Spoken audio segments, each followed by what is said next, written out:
Чӑваш чӗлхи пурчухне тӗнче пӗтмен. Кодаму мелис, истяму И туған тіл, и матур тіл, әткәм әнкәмнең тілі.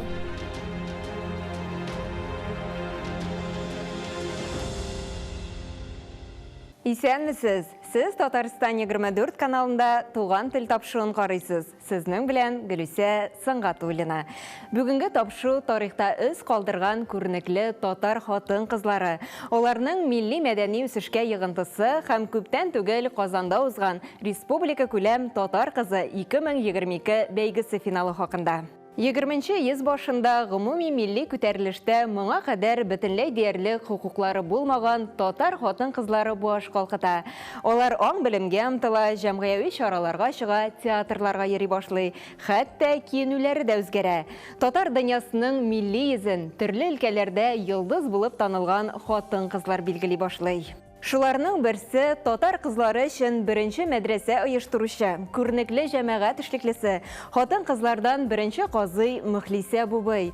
Ул башлангыч белемне әнисеннән ала. 4 яшендә укырга язарга өйрәнә. Соңыннан аңа әнисе гарәп, фарсы телләрен өйрәтә башлый. Мөхлисә кечкенә чагыннан ук китаплар укырга ярата. 1917 елда бөтен Россия мөселманнарының беренче кырылтайында Мөхлисә бубый мөселманнар диния нәзарәт әгъзасы һәм казыя итеп сайлана. Өлфәт, Әхбәр, Вакыт газеталарында, Сөембикә, Ислам мәҗлесе журналларында мәкаләләр яза. Аларда хатын-кызларның вазифалары, гаиләдә һәм җәмгыятьтә тоткан урыны яктыртыла. Телне, милли һәм дини традицияләрне саклау хатын-кызларның төп бурычы буларак бәяләнә.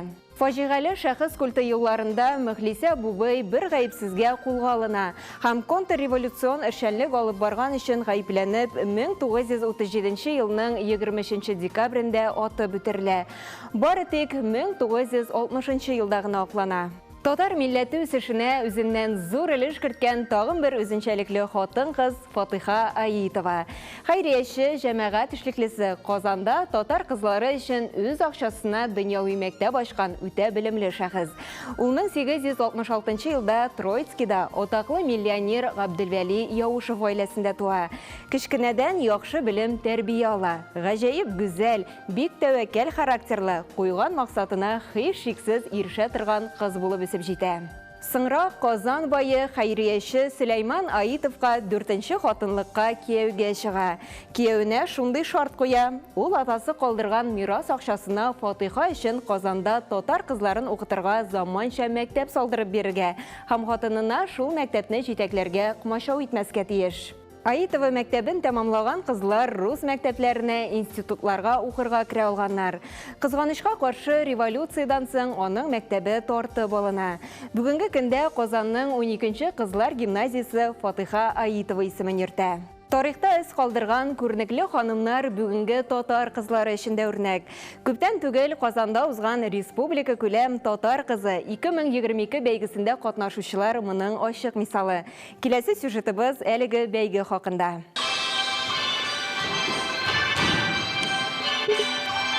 Республикабызның иң сәләтле кызларын билгеләүче әлеге бәйге яшь буын игътибарын үзенә елдан-ел ныграк тарта.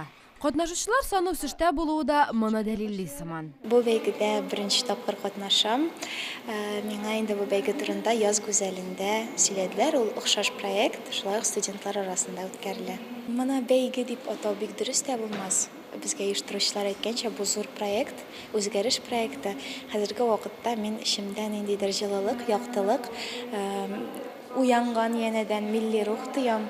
Үземне бик бәхетле хис итәм, чөнки шундый затлы асыл кызлар арасында бергә булып, сөйләшеп, үсеш алып шәхес буларак бу мөхиткә чуму безнең өчен бик зур бәхет. Айгөл балык бистәсе кызы. Ул КФУның медицина биофизикасы факультетында белем ала. Әйтергә кирәк, яшьләр проектларының берсен дә читләтеп үтми. Гади тормышта очрашып булмаслык шәхесләр белән һәрдаим без очрашып торабыз һәм һәрбер очрашудан соң безгә ниндидер яңа уй, яңа фикер, заманча әйткәндә инсайт килә. Шуларны искә алып, кичләрен сөйләшеп, үзебезгә сеңдерергә тырышабыз. хәзерге булган очрашулар арасында әлбәттә барысы да ошый, ләкин күңелдә калганы ул Лилия Галимова белән очрашу. Чөнки ул безнең шундый кызлар арасында аның инде гаиләгә карашы, аның карьерага карашы турында сөйләштек, серләштек дисәң дә була. Бик якын кабул иттем. Кичә шулай ук безнең Камал театр артистлары белән булды. Бөтен җыелып килгән сорауларны рәхәтләнеп бирдек, сөйләштек.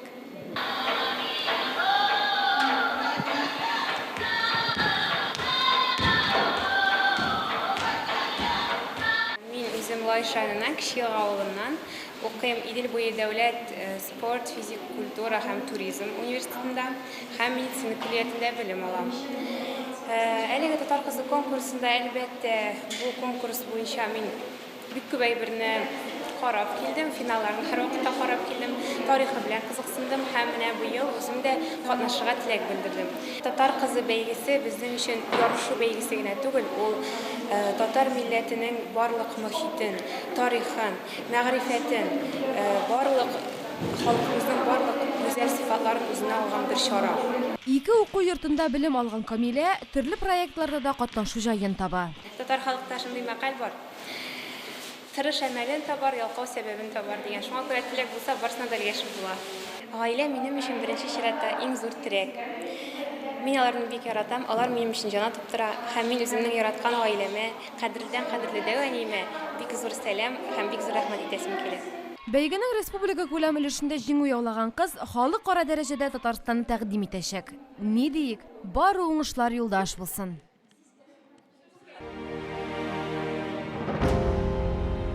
Милләтебезнең күренекле ханымнарын барлауны дәвам итәбез.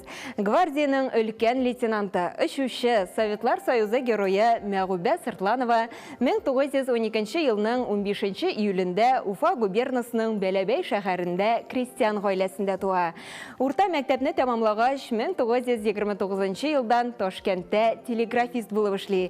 Аннары гражданнар авиациясының Урта Азия идарәсендә һава линияләре техника вазифасын башкара. Мәгъүбә Сыртланова 2-нче Белоруссия фронта авиациясы составында Кавказ, Тамань ярымутравы, Кырым, Львов, Сандомир, Көнчыгыш Прессия юнәлешендәге һөҗүм сугышларында катнаша. 1945 елның майына кадәр 780 хәрби очыш ясый. Дошманның күп кенә гаскәри көчләрен һәм техникасын юк итә. Ул 2 мәртәбә Кызыл байрак, Ленин, 2-нче дәрәҗә Ватан сугышы, Кызыл йолдыз орденнары һәм медальләре белән бүләкләнә. 1946 елның 15 майында аңа Советлар Союзы герое исеме бирелә. Сугыштан соң Сыртланова запаска чыга. Казан шәһәрендә яши, заводта эшли. 1971 елның 1 октябрендә вафат була. Тагын бер данлыклы, үзенчәлекле татар хатын кызы, беренче татар актрисасы, режиссер, театр эшлеклесе, Татарстан АССРның ат казанган актрисасы Сәхибҗамал Гыйззатуллина Волжская.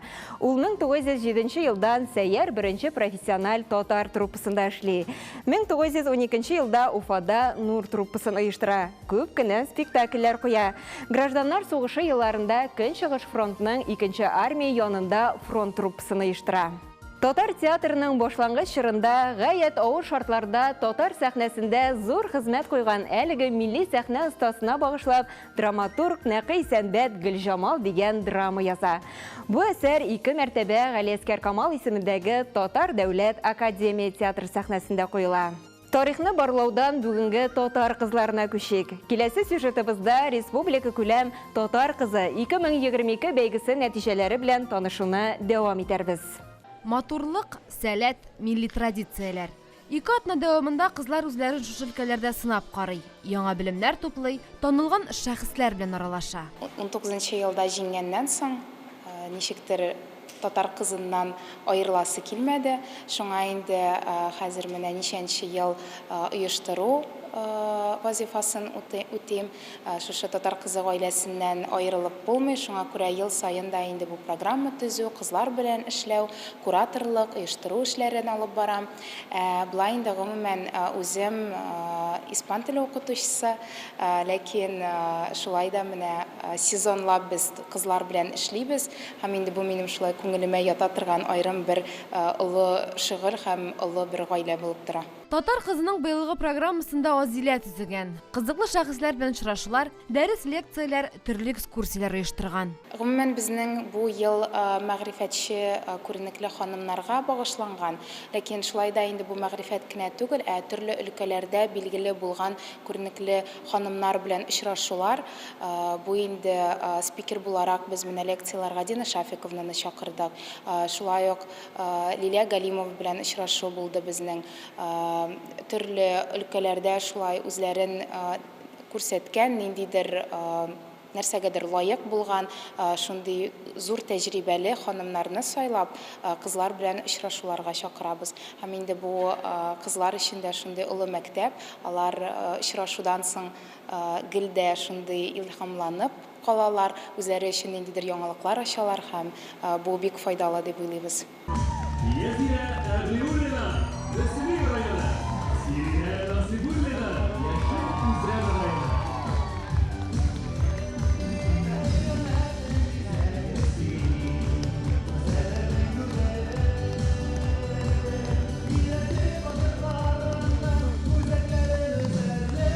Кызлар безнең бер ай дәвамында әзерлек эшләре алып барылды. Алар төрле билгеле ханымнар белән очраштылар. Мәсәлән, Татарстан Республикасының матбугат хезмәте җитәкчесе Лилия Галимова, Баласит җитәкчесе Альбина Мунировна һәм шулай ук параллель рәвештә кызларның нинди дә булса остаханәләре, аш-су буенча мастер-класслар, кул эшләре буенча мастер-класслар. Һәм әлбәттә инде менә бу татар кызы исеменә безнең чыннан да ихлас һәм бар яктан да бай булган кыз лаеклы булачак. Монысына һич кемнең шиге тумас. Сәхнәдәге гүзәллеккә һәркем соклангандыр. Белемгә омтылырга, күп укырга, акылны камилләштерергә кирәк.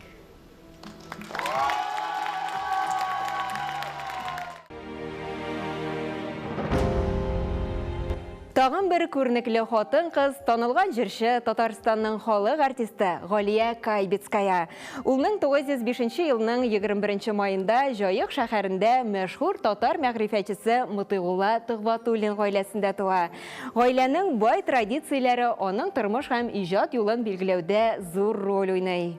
Галиянең әнисе татар дөньясында беренче булып хатын-кызлар хорын оештыра. Кечкенә Галия шул хорның танылган башкаручысына әверелә. Заманында танылган җырчы бер туган абыйсы Камил Мытыгый сеңлесе Галиянең бу талантын күреп мактый, аңа шул юлны дәвам иттерергә киңәш бирә. 1940-50 елларда опера театр сәхнәсендә Галия Кайбецкая барлык татар опера һәм музыкаль комедияләрендә диярлек төп партияләрне зур осталык белән башкара. Кайбер рольләре: Алтын чәч операсында Алтын чәч, Наемчыкта Гөлйөзем, Башмагымда Сәрвәр, Галиябану операсында Галиябану, Качкында Рәйхана, Түләк операсында Сусылу һәм башкалар. Татарстанда беренче хатын-кыз композитор, Татарстан АССРның ат казанган һәм халык артисты, РСФСРның ат казанган сәнгать эшлеклесе, Тукай бүләге иясе Сара Садыкованың исемен белмәгән татар кешесе юктыр.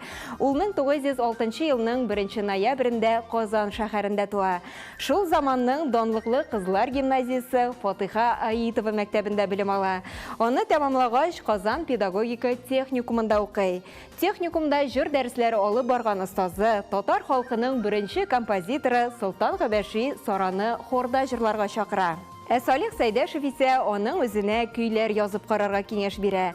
Ул 1942 елда Әхмәт Йөрикәй сүзләренә "Көтәм сине" тангысын язуы белән композитор буларак эшен башлап җибәрә. Үзенең иҗат гомерендә Сара Садыкова 400-гә якын җыр, 30-дан артык спектакльгә музыка, инструменталь әсәрләр яза, 2 музыкаль комедия иҗат итә. Аның әсәрләре халык арасында киң популярлык казана һәм татар музыкасының алтын фонды Киләсе сюжетыбызда замана татар кызлары турында сөйләүне дәвам итәбез. Бөек мәгърифәтче Мөхлисә Бубайның татар хатын-кызның беренче вазифасы ана телен саклау дигән сүзе бар. Татар кызы проекты шушы гыйбарә астында хезмәт куя диярсең. Бүгенге көндә инде ул тулы бер хәрәкәткә әверелде. Biz аны халыкара дәрәҗәдә 11-нче тапкыр уздырачакбыз. Республика күләме 7-нче мәртәбә уздырыла һәм Татарстан Республикасы президенты Рөстәм Нургали улы Миңнехановның ярдәме белән уздырыла. Бөтен дөнья татар конгрессы тарафыннан республикада Татарстанның Татар халкының милли үзенчәлеген дәүләт программасын гамәлгә ашыру кысаларында һәм Татарстан Республикасы Президенты каршындагы туган телне, татар телен һәм башка халык вәкилләренең телләрен үстерү, өйрәнү дәүләт программа комиссиясы ярдәме белән уздырылып килә.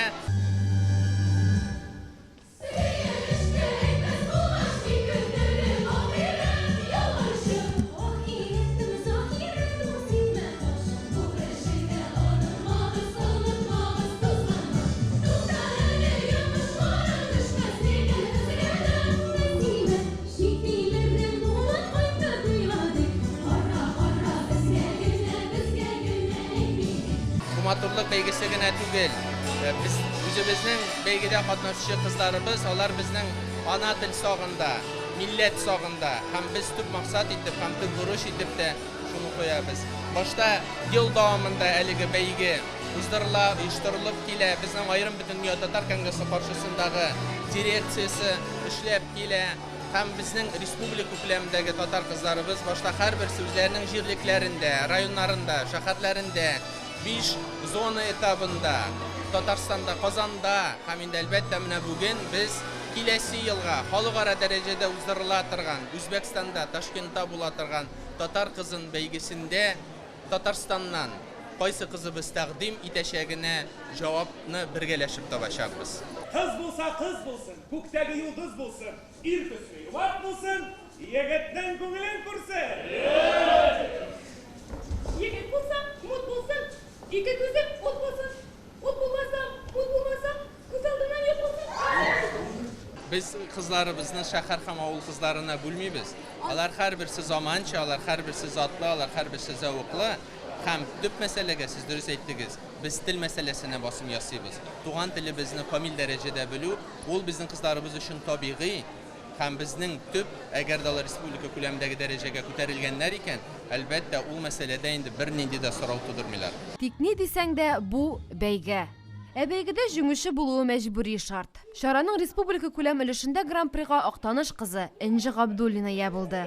Без дә үз чиратыбызда аны кайнар котлыйбыз.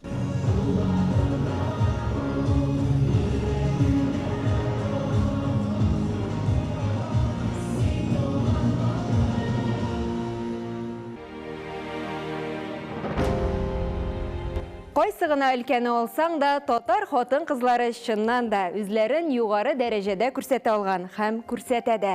Бүгенге көндә дә алар милләтне, мәдәниятне, мәгърифәтне үстерү, телебезне саклау өчен бик хисап күп эшләр башкаралар. Шушының белән тапшырубыз ахырына якынлашты. Без бүген тарихта эз калдырган күренекле татар хатын-кызлары, аларның милли мәдәни үсешкә йогынтысы һәм күптән түгел Казанда узган республика күләм татар кызы 2022 бәйгесе финалы хакында сөйләштек. Сез Татарстан 24 каналында туган тел тапшыруын карадыгыз. Сезнең белән Гөлүсә Сыңгатуллина булды. Сау булыгыз, киләсе очрашуларга кадәр.